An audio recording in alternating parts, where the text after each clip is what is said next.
Assalamualaikum warahmatullahi wabarakatuh. Perkenalkan, nama saya Nindi Dewi Sarani dari kelas 11.1.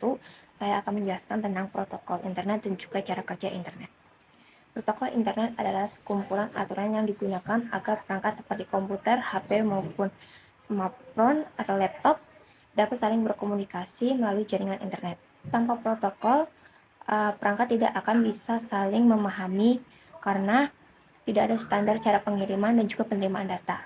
Protokol yang paling penting dalam internet itu adalah TCP/IP. IP atau Internet Protokol berfungsi untuk memberikan alamat pada setiap perangkat dan menentukan jalan pengiriman data agar paket data bisa sampai ke tujuan. Sementara itu, TCP Transmission Control Protocol berfungsi untuk memastikan data yang dikirim sampai dengan lengkap dan urut.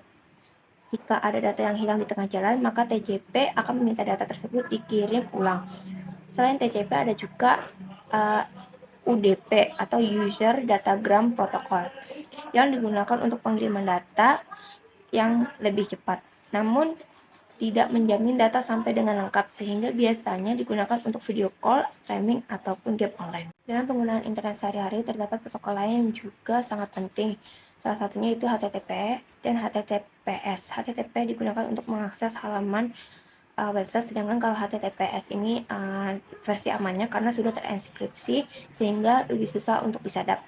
Nah, ketika pengguna menggunakan sebuah website seperti www.google.com, browser akan menggunakan HTTP dan juga HTTPS untuk meminta halaman web kepada server. Namun sebelum browser dapat menghubungi server, browser harus mengetahui alamat IP dari website tersebut. Disinilah DNS atau Domain Name System berperan. DNS berfungsi seperti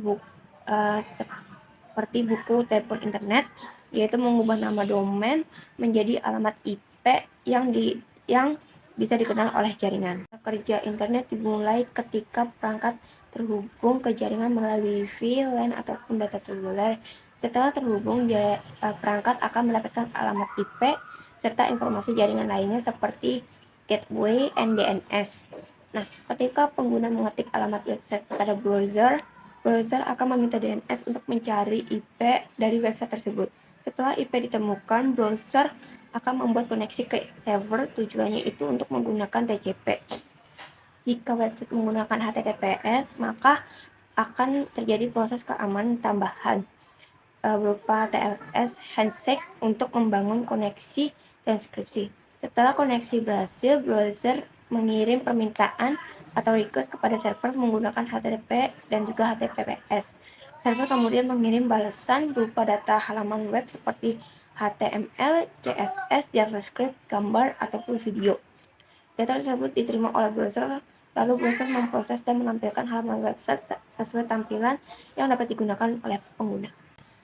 Data yang dikirim melalui internet sebenarnya tidak dikirim dalam bentuk yang utuh, melainkan dipecah menjadi paket-paket kecil. Paket-paket inilah yang berisi tentang alamat asal, alamat tujuan, serta nomor urut paket. Paket-paket ini dapat melewati jalur yang berbeda melalui router di jaringan, tetapi pada akhirnya akan dikumpulkan kembali di perangkat tujuan. Jika menggunakan TCP, paket yang hilang akan diminta ulang agar data tetap lengkap. Dalam proses ini, router berfungsi untuk mengatur jalur pengiriman paket data, sedangkan modem berfungsi untuk mengubah sinyal dari penyedia layanan internet agar bisa digunakan oleh perangkat. Penyedia layanan internet atau ISP, Internet Service Provider, adalah perusahaan yang menyediakan akses internet bagi pengguna seperti Telkom, IndiHome, Bizhot, dan juga Telkomsel. Protokol tersebut, internet dapat berjalan dengan baik dan memungkinkan pengguna untuk melakukan berbagai searching, komunikasi, mengirim email, menonton video, dan lain sebagainya. Terima kasih.